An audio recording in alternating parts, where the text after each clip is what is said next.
Bonjour et bienvenue à une autre prédication de l'Église chrétienne évangélique En Chemin.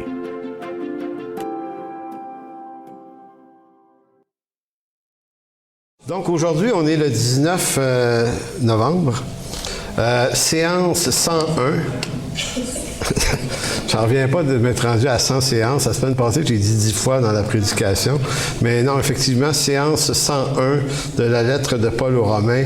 Donc, faire une petite rétrospective du texte la semaine passée, c'était Romains 15:4 qui dit « Or, tout ce qui a été écrit d'avance, donc, dans la perspective de Paul, ce qui a été écrit d'avance, c'est ce qui appartient au texte de l'Ancien Testament. Tout ce qui a été écrit d'avance a été pour notre instruction, afin que par la patience et la consolation, non, par la patience et par la consolation que donne l'Écriture, nous possédions l'espérance. Donc, ce qu'on avait vu la semaine passée, c'est que le but de tout ça, c'est de trouver l'espérance. Hein, c'est pas une question de durcir une théologie absolument dure comme du béton, là. C'est quoi le but? Le but, c'est-tu juste de savoir? Ben, c'est de savoir, mais le savoir est en vue de quelque chose qui va au-delà, c'est-à-dire l'espérance. Parce que l'espérance, à mesure qu'on vit, puis je jasais de ça avec Jean, où Jean m'en parlait ce matin en venant ici, on se disait que... comment est-ce qu'on s'est dit ça, donc? Est-ce que c'est qu'en vieillissant, j'avais dit on ramollit, mais c'est pas tout à fait ça. C'est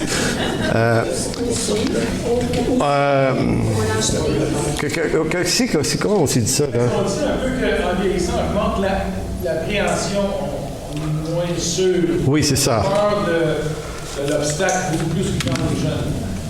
Oui, voilà, c'est ça. Fait que lui, il disait qu'il se sentait comme ça. Puis moi, je dis, tiens, moi aussi, j'ai dit, à chaque fois, le dimanche, le samedi, j'ai toujours l'impression que ça va pas bien se passer. Je me réveille le matin avec des impressions tout le temps. Et quand on est jeune, on n'a pas ça. L'avenir, c'est de l'espoir. On a des projets. On est naïf, hein? Fait qu'on croit que ça va marcher. Puis bien souvent, ça marche aussi. Et en vieillissant, l'expérience de la vie, mais également, c'est qu'on se fragilise davantage et puis on comprend pourquoi à un moment donné mourir c'est correct, ça finit par tu dis ok, c'est assez là, je pense que sachant qu'on a une destinée au ciel, donc on dirait qu'en vieillissant ça s'arrange pas. Et puis la marche avec le Seigneur, c'est encore une autre affaire qu'on s'est dit tout à l'heure, c'est que souvent on peut se vendre, on peut se créer un christianisme qui laisse entendre qu'à partir du moment où tu donnes ta vie à Jésus, il n'y aura plus de problème. Tu ne seras plus malade, tu ne manqueras plus de rien, tu vas être riche, tu vas être heureux, tu vas être béni. Ton mariage va aller A1, tes enfants vont aller A1, A2. Ça va être parfait, là, l'affaire. Et puis, le monde évangélique produit cette culture, des fois, qui est pas la meilleure, qui rend pas justice à l'Écriture, parce que l'apôtre Paul, lui, il parle de détresse. Il dit, dans 2 Corinthiens, chapitre 12, il dit « Je me plais dans les calamités, dans les détresses, parce que quand je suis faible, c'est alors que je suis fort. » Fait que le message des lettres de Paul n'est pas triomphaliste de cette façon-là, mais il y en a un triomphe. C'est celui du retour du Seigneur, où, si on décède, on apparaît dans sa présence. Mais ici-bas, on va traverser les mêmes affaires que tout le monde. On va être malade aussi, on va avoir des revers de fortune, des revers affectifs, on va avoir toutes sortes de choses comme ça. Donc, notre espérance, c'est pas qu'on n'aura pas ces choses-là. Notre espérance, c'est qu'on est appelé à les traverser avec Jésus-Christ dans l'espérance d'une vie rachetée. Puis ça, c'est important de se le rappeler. Donc, c'est pour ça que ça va bien avec ce que l'apôtre Paul va dire. Or, tout ce qui a été écrit d'avance l'a été pour notre instruction, afin que par la patience et par la consolation que donne l'Écriture. Donc, l'Écriture ne donne pas le triomphe et la guérison sur toutes les réalités humaines. Puisqu'on a besoin de patience, puisqu'on a besoin de consolation, c'est que nous possédions l'espérance. Et l'espérance, ça nous parle de quelque chose qui est comme pas encore là. Une chose qu'on espère, c'est qu'elle n'est pas là, parce que quand elle est là, on ne l'espère plus. Donc, on voit l'espèce d'anticipation d'une bénédiction qui est... Puis je suis pas en train de dire que quand on se convertit, il ne se passe rien d'heureux non plus. Là. Il y a quand même des victoires, puis il y a des délivrances, puis il y a des bons temps, mais c'est pas le ciel encore. Donc, Romains 15:4. Or, parmi les choses qui ont été écrites d'avance, il y a aussi les promesses de Dieu. Et c'est ce qu'on va voir dans les textes. Le texte qui suit, Romains 15:5, on va voir où l'apôtre Paul voulait aller, parce que la semaine passée, il disait, il y a des choses qui ont été écrites d'avance. Oui, mais il ne précise pas exactement lesquelles. Donc, à partir du verset 5, 6, 7, 8, là, il précise quelle catégorie d'instruction qui peut être de nature à nous donner de l'espérance. Donc, or, parmi les choses qui ont été écrites d'avance, il y a des promesses de Dieu qui ont été faites au père du peuple d'Israël. C'est ce que Paul va dire, on va le lire tout à l'heure. Il y a des promesses qui montrent la fidélité de Dieu envers Israël, la descendance d'Abraham, descendance qui était appelée essentiellement à faire venir au monde un Messie qui s'appelle Jésus. Donc, c'est à la fois, Paul va dire, les promesses envers les pères, mais c'est également la miséricorde et la bénédiction de Dieu pour les païens également. Donc, c'est ce que Paul va dire, ces choses-là ont été écrites d'avance. Donc, l'Évangile fait en sorte que que Juifs et païens jouissent tous les deux de la même grâce du salut, de telle sorte qu'ils partagent désormais un même sentiment. Ah, c'est le décor, hein? Donc, non, je t'ai pas vu. Alors, ça, c'est comme sur un plateau de tournage. Hein? Nous autres, on regarde la télévision, on voit quelqu'un qui parle, puis si vous avez déjà été dans un studio, c'est incroyable comment ça bouge autour. Il y a du monde couché à terre, il y a toutes sortes d'affaires. En tout cas. Donc, un des espoirs que l'apôtre donne, et vous allez voir, c'est que Juifs et païens sont appelés à une même grâce. Maintenant, pour nous, en 2023, ça ne nous parle pas tant parce qu'on ne comprend pas les tensions qui régnaient à l'époque entre les peuples qui étaient présents dans cette antiquité-là. Il faut savoir que les Romains étaient un empire extrêmement brutal. Donc, si tu te tenais tranquille, il n'y avait pas de problème. Mais je dirais que tu brassais un peu, eux autres, te trancher par l'épée, c'était pas très, très compliqué. Tu n'avais pas besoin d'un procès là, pour régler des affaires avec eux autres. Et il y avait une tension énorme entre les Romains et les Grecs, parce qu'avant les Romains, c'était les Grecs qui étaient un empire extrêmement puissant, mais davantage un empire culturel. C'est une langue, le monde grec, c'est de la philosophie, c'est de la réflexion, c'était aussi militaire, mais c'était extrêmement fort culturellement. Donc, c'était un peuple, les Grecs, qui s'enorgueillait d'avoir eu des grands penseurs, qu'on pense à Socrate, à Platon et à tous les autres. Si vous avez déjà fait un peu de philo à l'université, c'est stupéfiant l'intelligence de ces hommes-là. Moi, quand je me suis tapé ça là, à l'université, on peut penser toutes sortes de choses de ces hommes-là, jusqu'à temps qu'on commence à découvrir l'intelligence qu'ils avaient. C'est surprenant. On n'ira pas là, mais voyez-vous, les Grecs ont perdu l'hégémonie et c'est les Romains qui sont devenus la puissance mondiale. Donc, les Grecs sont soumis. Et il y a quelque chose d'humiliant à ça, parce que pour les Grecs, les Romains, c'est un peu plus brutal. Tu sais, c'est pas de la grosse culture, là. C'est des armées, c'est des militaires, puis c'est comme... mettez pognés, c'est eux autres les boss. Fait qu'il y a des tensions. Et vous avez les Juifs qui embarquent dans le train aussi et qui regardent et les Romains et les Grecs comme des païens. C'est des ignorants, des ignores, mais ils sont dominés par les Romains, fait qu'ils sont obligés de faire avec. Donc, on est dans un monde avec énormément de tensions. Et en Israël, lieu où il y a toujours eu des tensions territoriales, vous aviez, on parle des Palestiniens, ils étaient là à l'époque. La ville de Gaza, de Ashdod et d'Ascalon était occupée par des peuplades étrangères aux Juifs. Mais il y avait plus que ça. Il y avait un petit peu plus au nord, vers la Galilée, le territoire des Samaritains. Les Samaritains étaient vraiment intégrés dans le territoire national d'Israël, mais c'était des demi-juifs. C'était presque pire qu'être païen.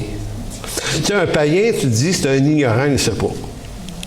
Mais les Samaritains, eux autres, c'était des descendants en partie de familles juives qui étaient restées en Israël pendant les grandes déportations babyloniennes, qui, eux, se sont liés en mariage avec des peuples païens, ce qu'ils n'auraient jamais dû faire selon la loi.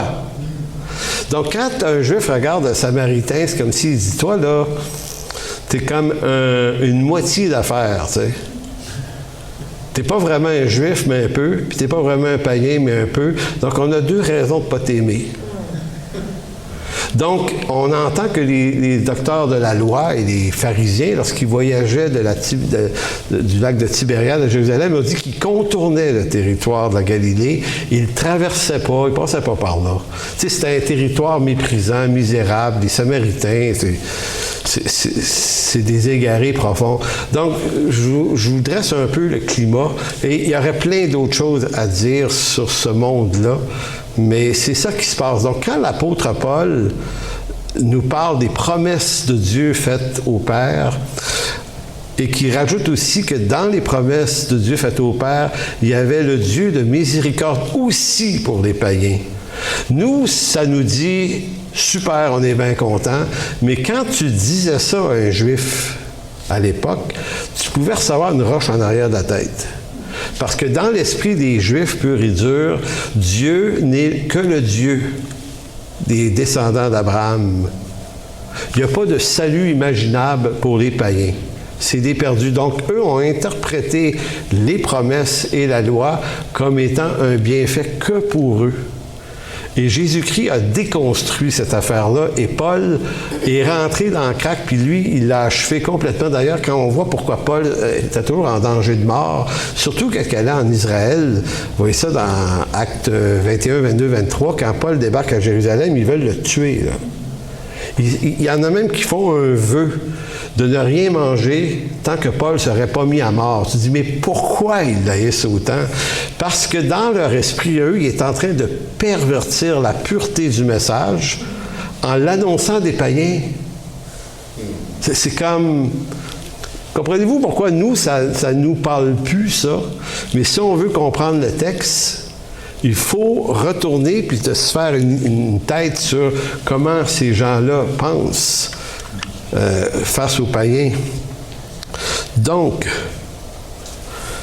verset 5 qui fait la suite, que le Dieu de la persévérance et de la consolation, donc consolation qui vient par l'Écriture dans le verset d'avant, là, vous donne d'avoir les mêmes sentiments. Les mêmes sentiments.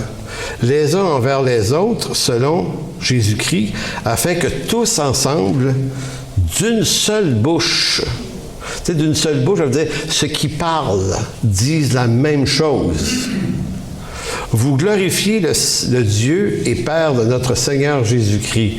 Maintenant, pour nous, c'est juste gentil, mais Paul parle de juifs et de païens. On pourrait utiliser le texte pour dire, dans une église, c'est important d'avoir les mêmes sentiments les uns envers les autres, afin que tous ensemble, d'une seule bouche, de glorifier le Seigneur. Est-ce que ça marche pour une église locale? Ben, ça marche.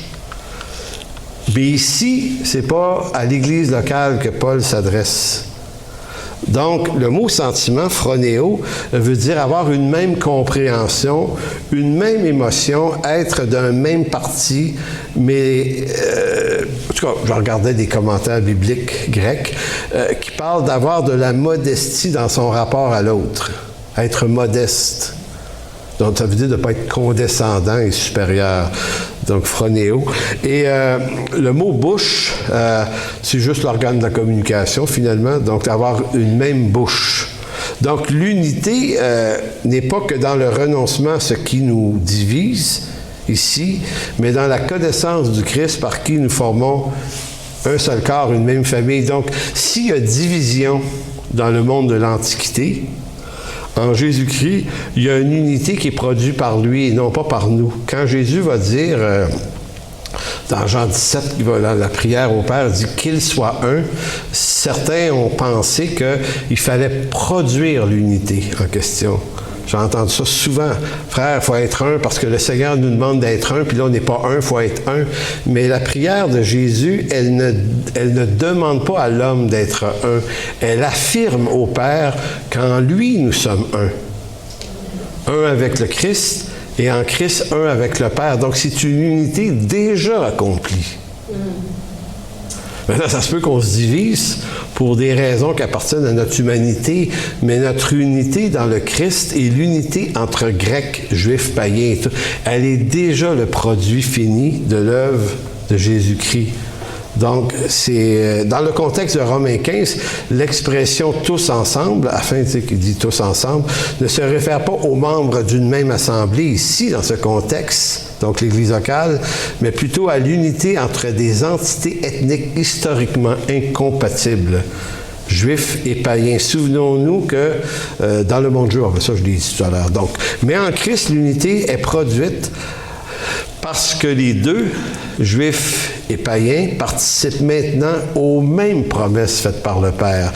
Donc, écoutez bien comment l'apôtre Paul le dit. Romains 15:7, pardon.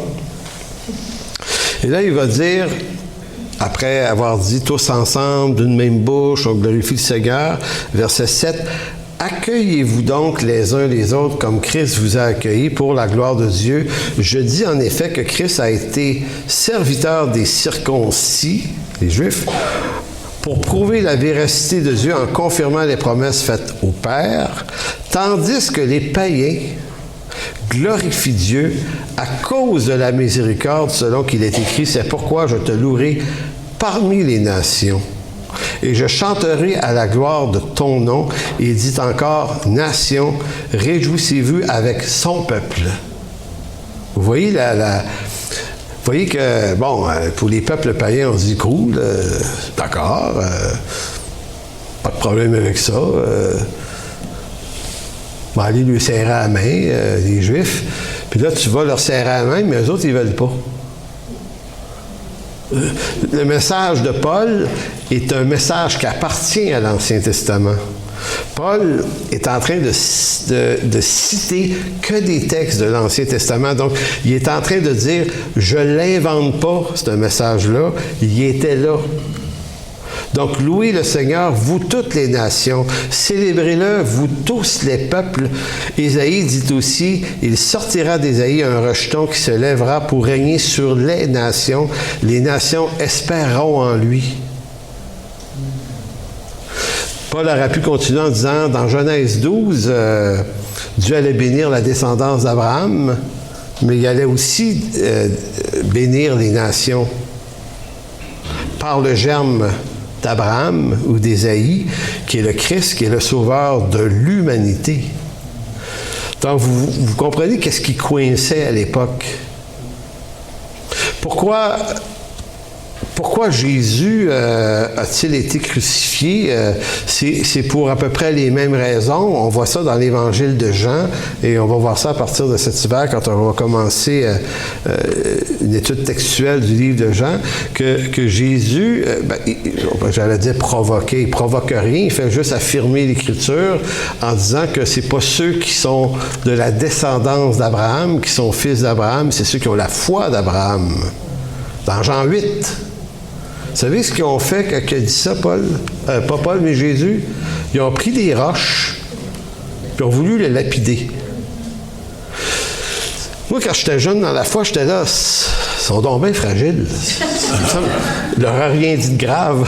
Quand tu comprends pas toute l'affaire, tu dis, pas grave, là, ce qu'il vient de leur dire là. Puis dans le même texte, il prétend avoir connu Moïse, Abraham et tout ça. Puis ils vont dire, t'étais juste une trentaine d'années. Puis il dit, avant qu'Abraham fût, je suis. Ça, c'est une bonne raison de le lapider. Parce que dans les textes de l'Ancien Testament, quiconque se disait l'égal de Dieu méritait la mort. Donc, il ne s'est pas dit être Dieu quand il a dit avant qu'Abraham fût. C'est quand il a dit avant fût, je suis. Donc, le je suis, c'est pas j'étais, c'est le je suis. il se donne le même nom que le nom que Dieu avait donné à Moïse en Exode. A dit, tu sais, Moïse disait, ouais, mais ils veulent avoir ton nom, là, tu veux sortir d'Égypte, mais moi, ils m'ont demandé ton nom. Fait que Dieu dit, je suis. Je suis. Fait que si quelqu'un en Israël se présentait un jour pour dire « Je suis », alors tu le tues, là. Parce que c'est ça que méritait. Alors, quand le Fils de Dieu, qui est le vrai « Je suis », se présente et qui affirme exactement être le « Je suis », ils veulent le tuer. Mais ils veulent aussi le tuer parce que dans la même discussion, il leur avait parlé que ceux qui sont les vrais enfants d'Abraham, c'est pas ceux qui sont dans la descendance familiale ou nationale ou physique d'Abraham, mais c'est ceux qui ont la foi d'Abraham. Donc, quand on lit Romains 15, versets 7 à 12, qu'on vient lire, on comprend que l'unité, là, les mêmes sentiments, puis avoir parlé d'une même bouche, vous voyez, là, c'est ici, là, c'est que Paul s'apprête à leur dire « Juifs et païens participent à la même bénédiction. » Les fils d'Abraham qui ont la foi, les Juifs, eux, c'est à cause de leur père. Puis il dit « Les païens, nous, c'est à cause de la miséricorde de Dieu. » Verset 9. Tandis que les païens glorifient Dieu à cause de sa miséricorde. Donc, la pilule à avaler pour les Juifs de l'époque, c'est que eux qui ont dépensé beaucoup d'argent pour être en ordre avec Dieu, qui ont pratiqué le sabbat, qui ont pratiqué tous les rituels qui étaient quand même assez lourds à supporter, donner la dîme de tout leur revenu au temple, ça coûte marcher avec Dieu, là. Et toutes les privations que la loi leur imposait, avec toutes les bonnes intentions d'être le plus en ordre possible avec Dieu, se retrouvent un jour devant le Seigneur à pas forcément être absolument sauvés à cause de tout ce qu'ils ont fait. Parce que c'est ceux qui ont la foi d'Abraham, qui sont fils d'Abraham. Alors, OK, il y a ça, mais admettons qu'ils le sont sauvés, parce que beaucoup de Juifs étaient sauvés également, ils se retrouvent avec un païen, mal rasé. Tu sais, vous imaginez la scène, le tout croche, là. Tu sais, il y a eu une trentaine de femmes dans sa vie, ou l'inverse. Tu sais, le débraillé de la vie, là. Qui, lui, se présente avec toi devant Dieu, suivant la même réconciliation. Il est réconcilié avec Dieu autant que toi, mais lui, il n'a rien fait. Tu te dis, moi, au moins, j'ai fait de quoi, là? J'ai suivi le Seigneur. Lui, il n'a rien fait. Et ça réveille dans le cœur de l'homme des sentiments d'injustice. C'est pour ça que notre justice et la justice de Dieu, c'est deux justices différentes. Donc, ce texte est définitivement un appel à l'unité, mais dans la perspective du Christ, qui est le lien d'unité entre Juifs et païens. Si du temps de Paul, il y avait des tensions entre ces deux entités ethniques, en Jésus-Christ, ces tensions doivent et disparaissent parce que le dessein de Dieu les réconcilie tous les deux. Jésus avait déjà ouvert la porte en allant du côté des Samaritains. Je vous lis juste un petit bout de Jean 4, 23, parce que c'est éloquent que Jésus, lui, n'a pas contourné la Samarie pour aller au lac, je dis Tibériade, mais c'est le...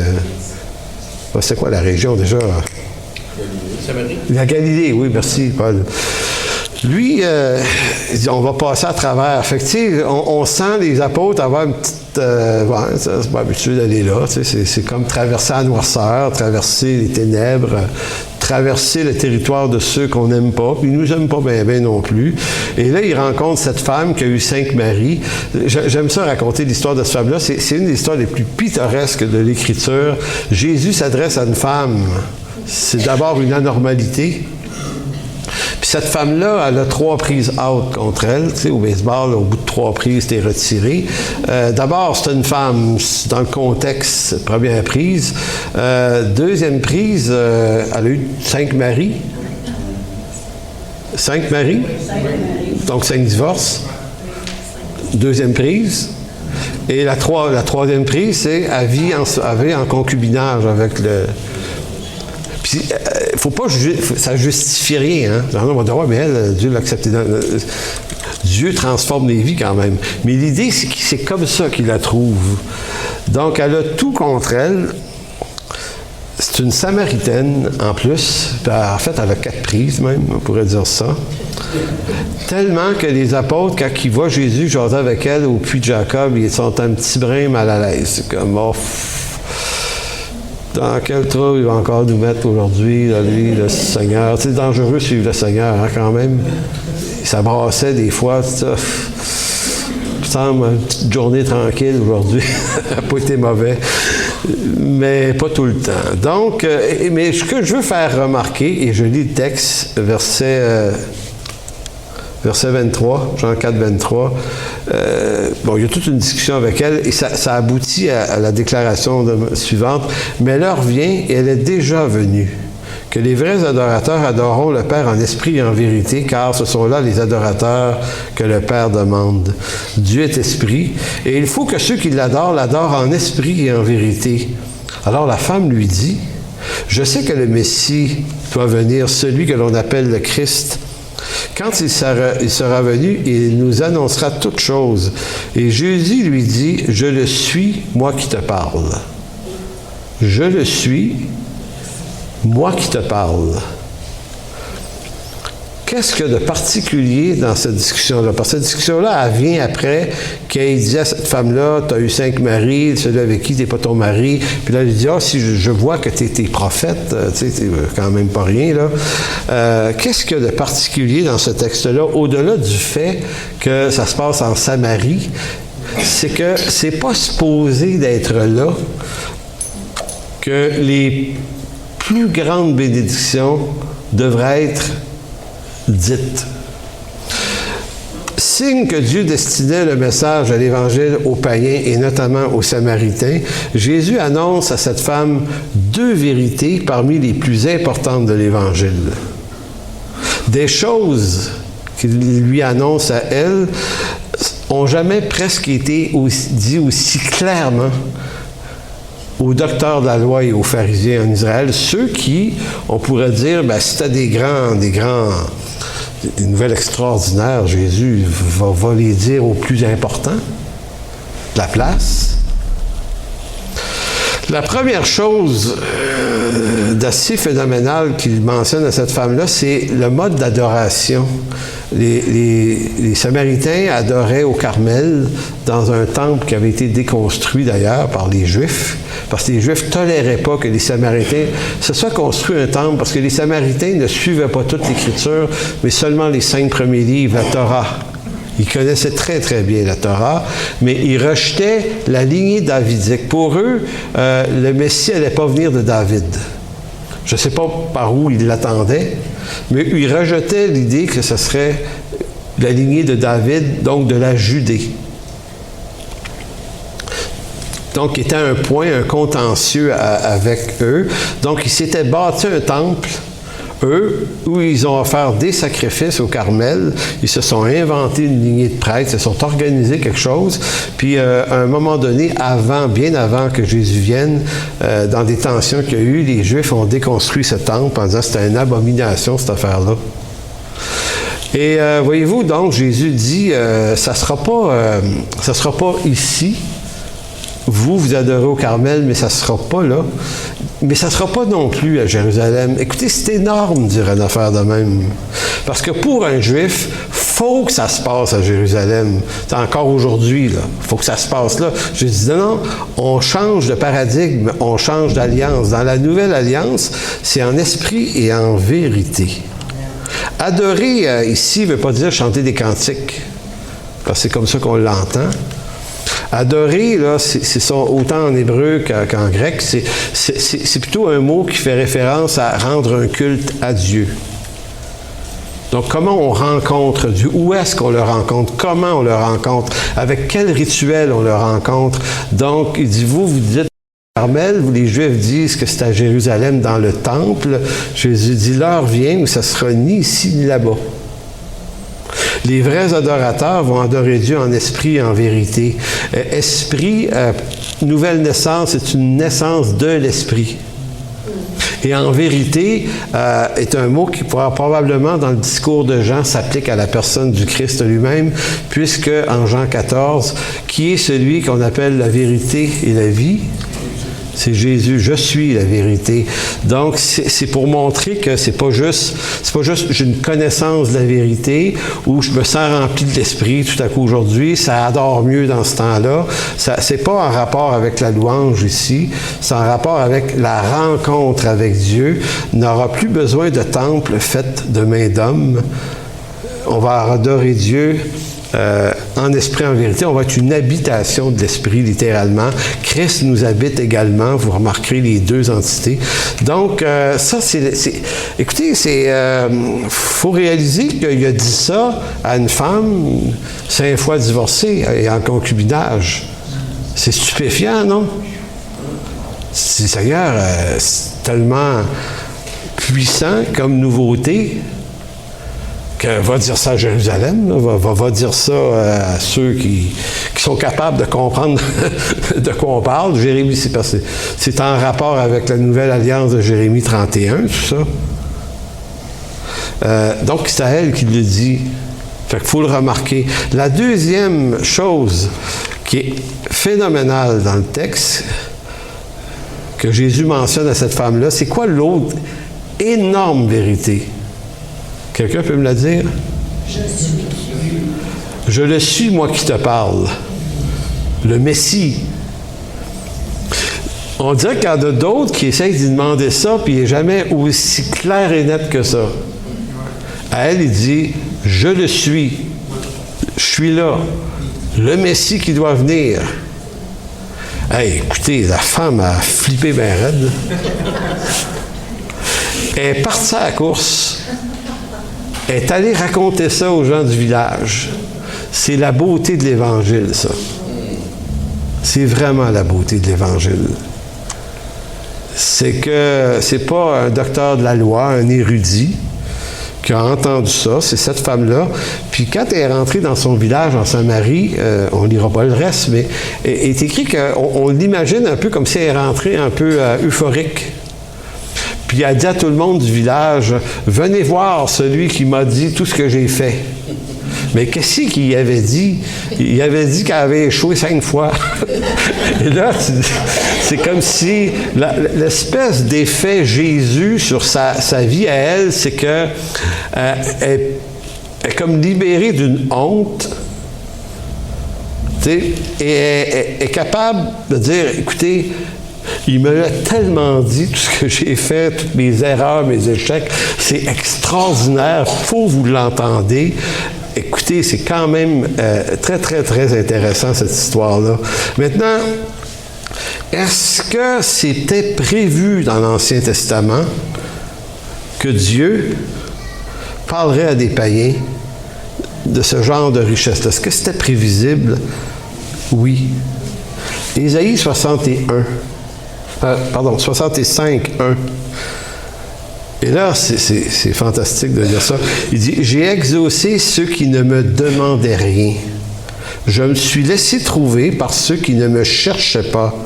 J'ai dit, me voici à une nation qui ne s'appelait pas de mon nom. » Jésus accomplit tout le champ prophétique de l'Ancien Testament pointait vers lui.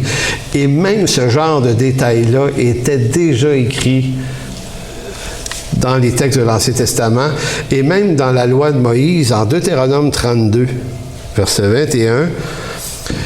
Ils ont excité ma jalousie en parlant du peuple juif par ce qui n'est point Dieu, parce que c'était un peuple qui, en apparence, avait un culte légitime devant Dieu, mais continuellement dans l'Ancien Testament, Dieu leur dit que c'est un peuple au cou raide, rebelle, qui souvent se détournait vers de l'idolâtrie.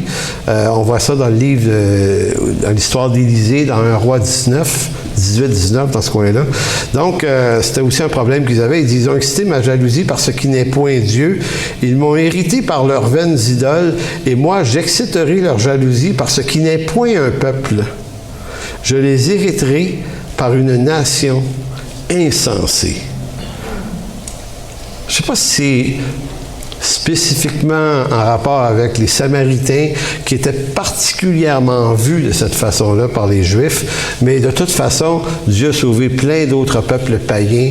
Les plus grandes civilisations chrétiennes du 1er siècle se retrouvaient, oui, à la fois en Israël, mais aussi en Syrie, au Liban, en Égypte et à Rome, en Grèce.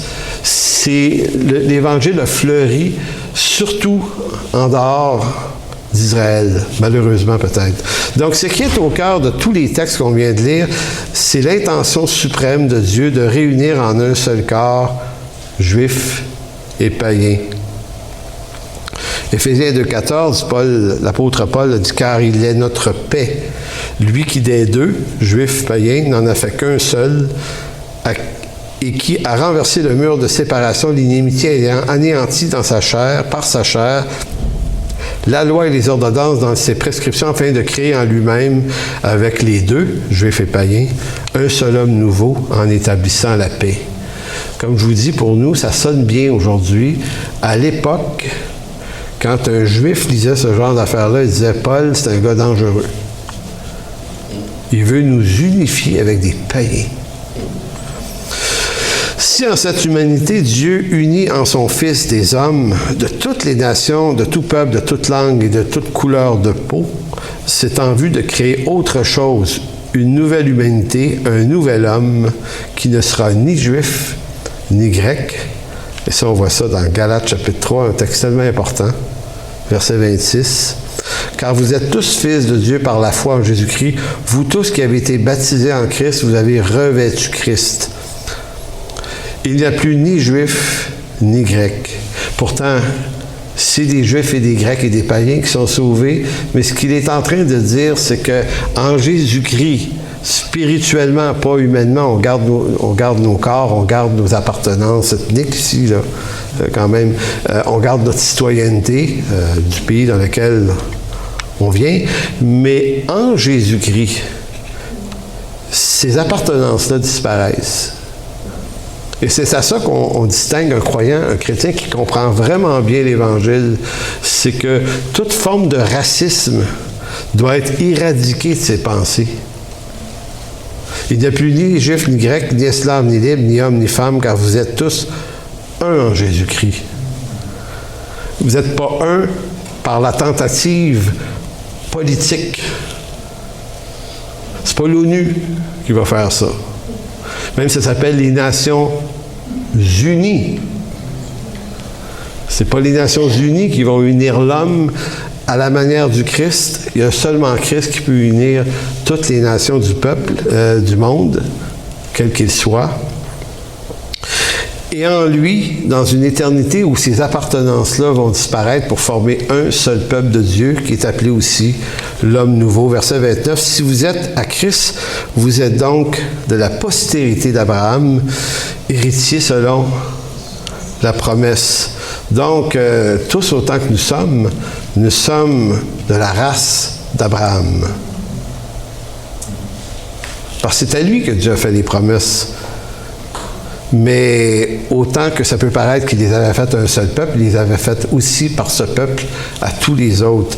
Et parce que nous sommes une nouvelle race d'hommes unis en Jésus-Christ, il ne nous est plus permis de mépriser quiconque en ce monde en fonction de son appartenance ethnique, de sa langue, de la couleur de sa peau, et ainsi de suite. Le christianisme marque la fin du racisme. Existe-t-il, humainement parlant, des raisons valables d'haïr des peuples à cause d'un mal ou du mal qu'ils auraient pu faire à un moment précis de l'histoire par des guerres, des génocides, etc.? Est-ce qu'humainement, il existe des raisons? Oui, il y a des raisons humaines d'entretenir une haine raciale. Mais dans la réalité humaine, si on est capable de se donner des raisons en Jésus-Christ, elles disparaissent.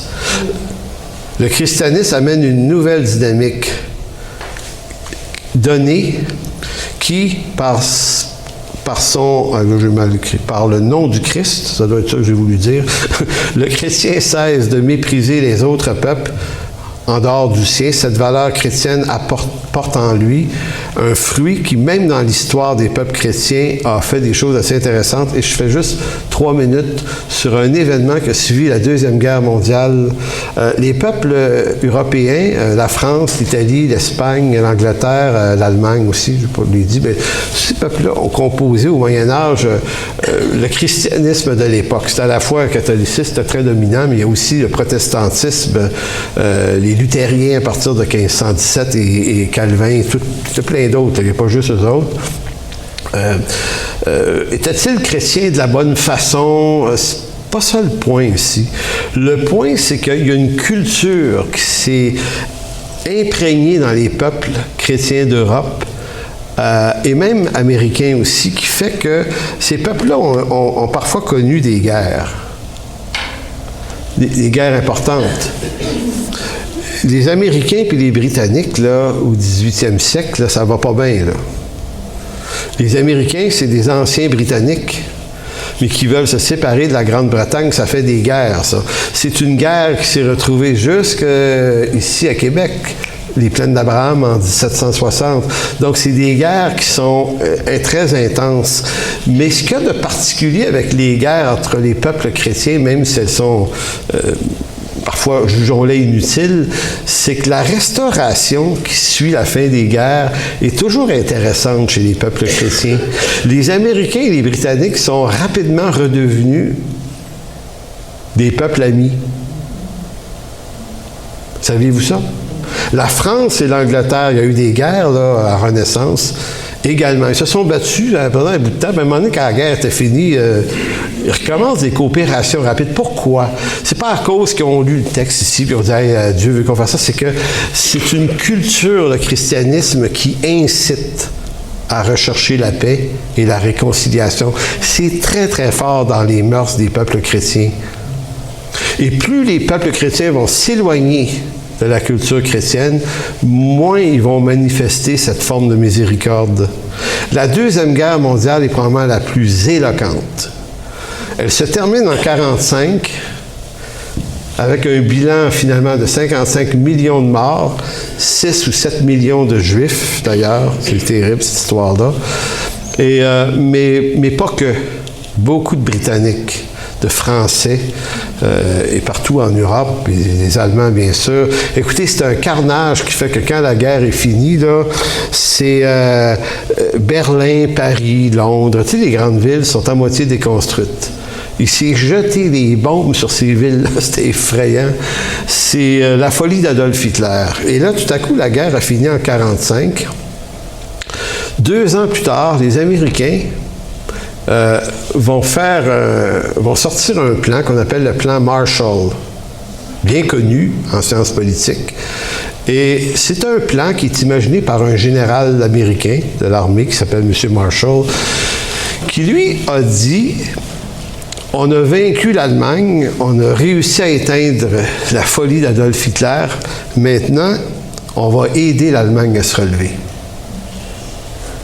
C'est quelque chose. Ils n'ont pas dit on va les éliminer. C'est effrayant ce qu'ils ont fait. Voyez ce qu'ils ont fait, les preuves sont là. Ils ont arrêté les généraux. Il y a eu les procès à Nuremberg.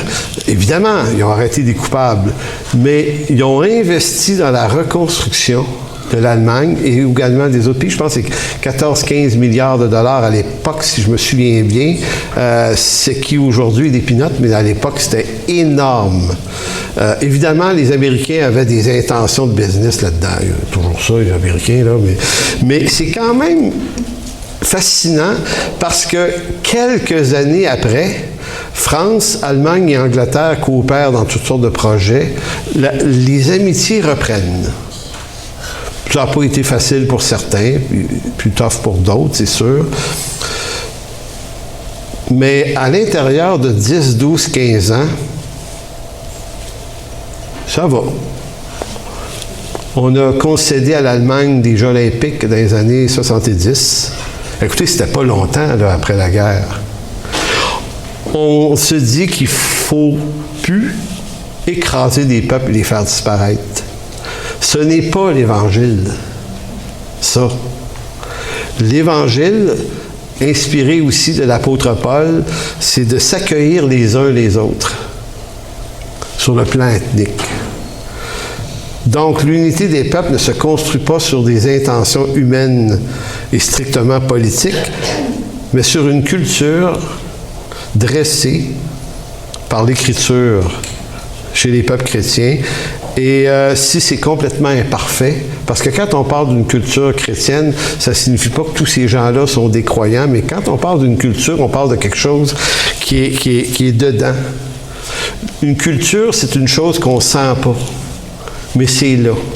Ça impose inconsciemment toutes sortes de manières, de postures, de croyances. Une culture, c'est quelque chose de très, très, très dominant et potentiellement très inconscient, et ça nous guide. C'est la même chose, on a grandi dans des familles. Nos familles, nos parents nous ont donné des valeurs, des cultures, et on se rend compte en vieillissant qu'on reproduit ça, puis on se dit, ciel... Mon père était de même aussi, ou ma mère, on dirait que je leur ressemble. Puis je ne suis pas en train d'essayer, je suis juste en train de produire quelque chose parce que je viens d'eux. Donc, le message de Paul, et là j'arrive à la conclusion, dans Romains 15,7, c'était « Accueillez-vous donc les uns les autres, comme Christ vous a accueillis pour la gloire de Dieu. » C'est pas toujours possible. Un peu plus tôt, dans le chapitre avant, il dit « Autant que ça dépend de vous. » Des fois, ça ne dépend pas de vous, c'est pas toujours possible. Mais autant que ça dépend de vous, soyez en paix. Conclusion, le message de l'Église est le message de l'Évangile. Hein? C'est quoi le message de l'Église? Ben, c'est le message de l'Évangile. Et le message de l'Évangile, c'est quoi? Ben, c'est un message de réconciliation. Tout le reste des carnages, les guerres, les tueries appartiennent aux hommes qui ignorent tout de l'œuvre de réconciliation du Christ à la croix. Et je vous lis un dernier verset qui dit, 2 Corinthiens 5, 19 et 20, « Car Dieu était en Christ, réconciliant le monde avec lui-même, en n'imputant point aux hommes leurs offenses, et il a mis en nous la parole de réconciliation. Nous faisons donc les fonctions d'ambassadeurs pour Christ, comme si Dieu exhortait par nous. Nous vous en supplions, au nom du Christ, soyez réconciliés avec Dieu. » Amen. Donc, merci Seigneur de bénir le reste de cette célébration, les chants, les moments qu'on passe ensemble, Seigneur, qui sont un privilège que tu nous donnes dans ce pays de pouvoir le faire complètement librement, Seigneur. On est réunis aujourd'hui sans crainte que rien nous empêche, qu'aucune autorité policière ou autre nous surveille. On peut t'adorer, on peut chanter, on peut louer ton nom, on peut lever les mains sans aucune crainte. Et ça, Seigneur, c'est parce que tu as béni nos nations. Alors, Seigneur, on te demande de protéger ces libertés et de bénir ceux qui dirigent nos pays. Autant le gouvernement canadien, M. Trudeau, que M. Legault à Québec. Au-delà de tout ce qu'on en pense, Seigneur, c'est à travers les structures qui sont possibles qu'on est capable d'être en paix ici. Et merci de bénir ta parole, merci de bénir nos vies, nos cœurs, afin que par ta parole, on puisse être transformé en cette image de réconciliation. Amen. Pour toute information, n'hésitez pas à communiquer avec nous à info@église-en-chemin.com.